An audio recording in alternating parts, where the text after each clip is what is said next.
Justice not just legal part 10 in audio. There are two little girls up there on the bleachers, they are watching us, they are very young, they are not acting silly like most girls do, you suppose they are timid like you are, they are cute little girls. I would like to get acquainted with the younger one. You think you could manage if I would introduce you to them?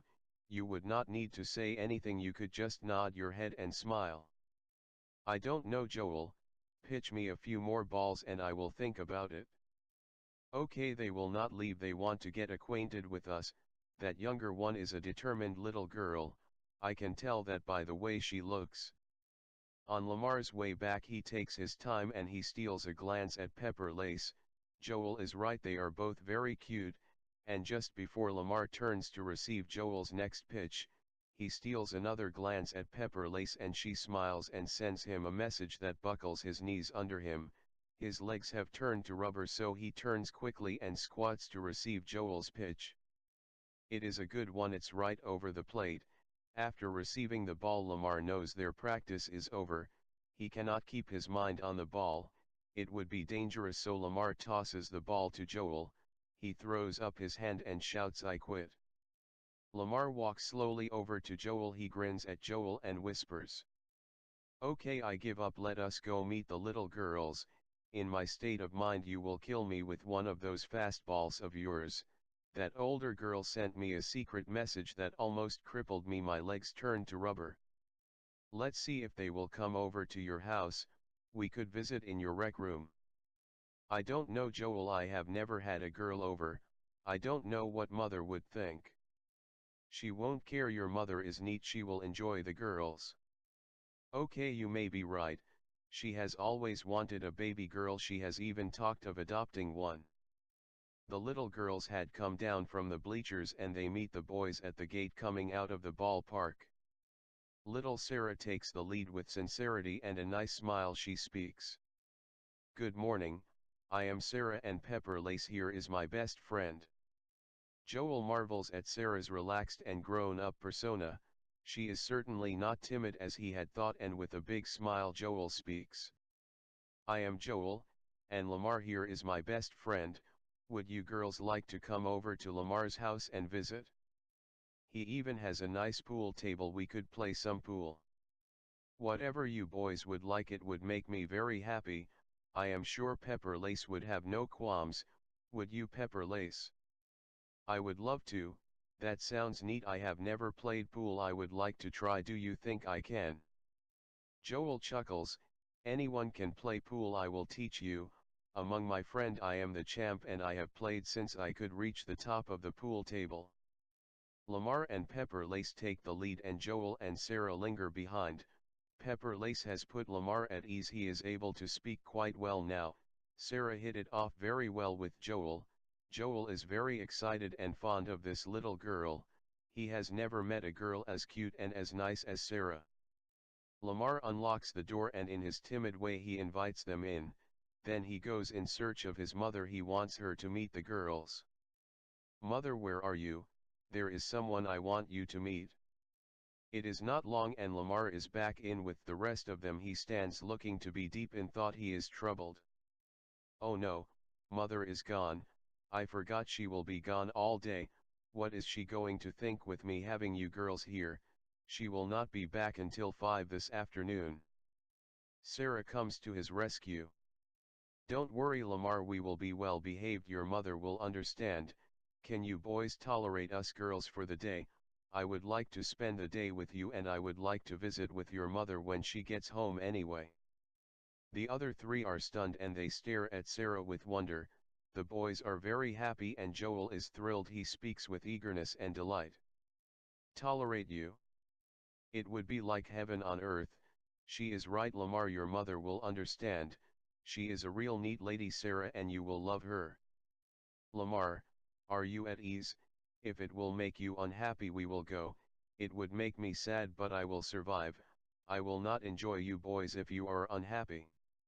"What would your mother think? Would she be at ease with you girls being here alone with two boys?" "I have a wonderful mother Lamar, she trusts me to do the right thing. I think she would trust you as well if she knew you as I know you, you have a very kind spirit." Crimson seeps into Lamar's face and Joel has a little grin on his face.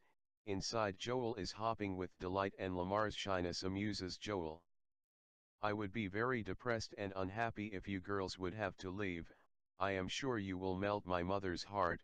I am sure you can get to her much better than I can. That is settled. Then I will call my friends. I will let them know that we will just take a taxi home, and there is no need for them to worry about us. Sarah pulls her cell phone from her jeans pocket. This is Sarah. We met some real nice boys. We will be hanging out with them for the whole day. We will take a taxi home. We will be home by 7 or 8. Pepper Lace is smiling. She is very amused as Sarah is as clever as her mother is. Sarah is being very grown up and both of the boys stare at Sarah in awe. Both of the boys blush. Those words really nice boys warmed their faces a bit. They knew that Sarah truly meant what she said. Have you girls had breakfast? Yes, we have. Lamar, have you boys had breakfast? No, we should eat breakfast.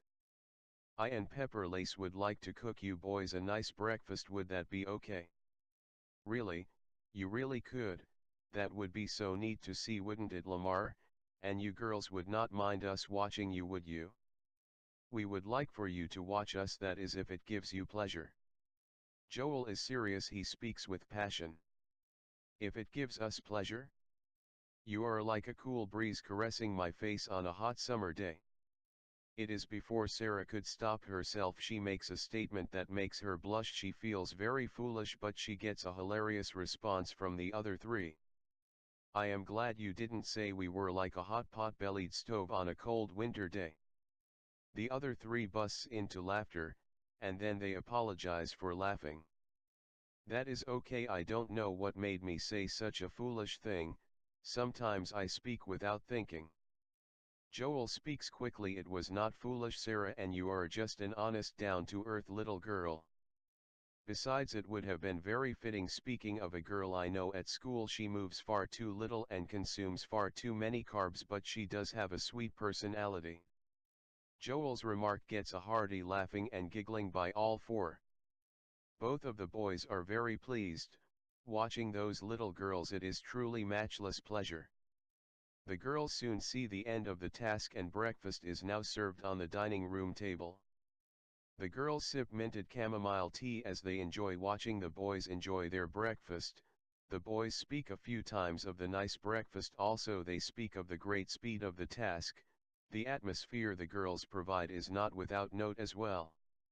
An hour later the kitchen had been tidied up by all four and they are now in the rec room. They are standing at the pool table and Joel explains the game to them. It does appear that Joel is a champ. Sarah is not all that excited about it and Sarah and Lamar choose to watch Joel and Pepper Lace play.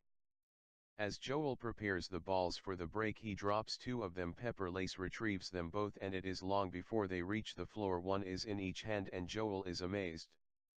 I have not seen anything like that before. Pepper Lace, you are weird. I am sorry, I mean that in a very nice way.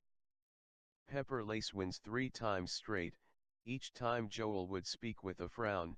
You are being honest with us, you have not played before? In my circle I am known as the best and here you are taking me to the cleaners. This is hard to understand. Joel, she and I may deceive you or not tell you all that we know, but we will not tell you a lie to hurt you. Pepper Lace is being honest with you. She has not played pool before, but as you say, it is true. Sometimes she is weird, but it is in a nice way. It is just that sometimes weird things happens and she does not understand it herself. It is never bad, it always helps everyone. Sarah had seen that the ball did not go straight. Sometimes for Pepper Lace it would still curve and knock the balls in the pockets. Sometimes, it would knock 2 and 3 balls in pockets with one shot. That something weird must be happening to her now. Then, she puts a spin on that ball like a professional, it curves and spins just right to pocket those balls, 3 with one shot. I have never even seen that before. Far be it for me to do it. I give up. Let us do something else. I am a good loser and I like the fact that you won, Pepper Lace, and it does not matter to me how you do it. it will be great to tell my friends that just a little girl took me to the cleaners. I would like to visit with you girls anyway. I would like to know more about you, and I am sure you would like to know more about us. Sarah is right there to back Joel. I am with you Joel, that would please us girls too. Joel is looking at Sarah, he is trying to analyze her. How is it that you seem so grown up? Will it be rude or unkind to ask you your age? No Joel, I doubt that you could be rude or unkind. I am 7, Pepper Lace is much older than she looks, but she would rather not reveal her age. Age does not count in a good relationship anyway.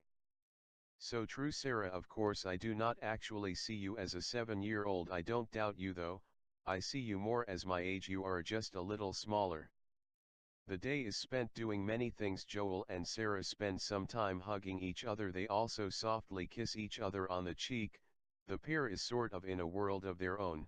Lamar is a bit shy and Pepper Lace does not promote that closer contact as Sarah does. Sarah does enjoy that closer contact with Joel, but she has a purpose in mind as well. He is much like Kid. Joel is another special friend. It would be hard for Sarah to judge between the two boys. It feels wonderful to hug and be with either of them. Joel had never lived in paradise like this before, and Sarah is a special new experience for Joel. Late afternoon, things have slowed a bit. Sarah had seen pictures all around the rec room, they are on the walls and they also sit on little shelves around the room. Lamar, will you mind? I would like to look at all of the pictures. No, sure, go ahead, and Joel may be able to answer any questions you may have. Pepper Lace and I are going to the kitchen and we will make us all some tea. Joel trails close by Sarah as she is enjoying the pictures. He watches Sarah much of the time, it is difficult for him to look elsewhere. Sarah truly fascinates him, she is such a sweet little girl. Sarah comes to a picture of Joel, Lamar, Terrell, and Darcy. Joel is close beside Sarah, she turns and looks in Joel's face with wonder. Are those two kids in that picture with you and Lamar relatives of Lamar's? No, they are two of our closest friends. As real as if Sarah was truly shocked, she speaks with the sound and the look with surprise in her face. Terrell T. Teal is your close friend? Yes. Do you know him too? Yes, he is also my very close friend, we had a great time with him yesterday. Joel looks strange, a little upset perhaps, or he could just be embarrassed and it could be a little jealous. What is wrong? Isn't it okay for him to be my friend too? Well, yes, it is not that. It has been many months and he will not see anyone. We have tried to see him several times and his mother says he has been real depressed and sick, and I just cannot understand him not wanting to see us. We have been friends for years and then you and Terrell have a great time together? I don't understand. Of course a sweet little girl like you is probably what he needed. If I were sick you would probably be the medicine that would cure me. Our other friend there in the picture, we have not seen him in over a year. He disappeared and no one knows where he is. How close of a friend to Terrell are you? How long have you known him? I thought I knew all the girls he knew. I am a very close friend, we love each other very much. Joel feels a dagger pierce the depth of him. He doesn't know, is he jealous? Had this little girl ensnared his heart so quickly? She is just a little 7-year-old, he actually feels inferior to her and he knows she is reading his face and reaction as if it is an open book. I am so sorry Joel, I love you very much too, you are as my best boyfriend. Kid, Terrell, and I are just real close friends. He is not like you, he is more like my brother. I didn't aim to hurt you like that Joel. Those were pleasant words, they actually soothed that wound he had where the dagger pierced him. Let's go up to the dining room with Lamar and Pepper Lace, and sit down to talk about this. I have some confessions to make to you boys. Joel is stunned, but he will patiently wait for that confession. The last few hours start to come together for Joel. Sarah is a wise little girl. She has sneaked her way into his heart and then in seconds she ripped his heart out. She is able to give him pain that no girl had ever given him before. That pain did not take the love away that he had for her. She is a kind little girl, she means no harm. They make it to the kitchen and the tea is made, they all sit at the dining table sipping tea. I have some good news for you boys. Terrell is happy now, he would like to visit with you but he is not at home, he is in a secluded sanctuary where he is safe, he doesn't have to worry about Max and his thugs killing him. It seems that the stress and fear is what caused his problems, he has been very depressed. Both of the boys are looking at Sarah in bewilderment, they don't seem to be fearful. Joel speaks with a bit of humor, it was with concern also, it was with a big smile. You are a sneaky little brat, so you had a great time with him yesterday, did you? I am starting to understand.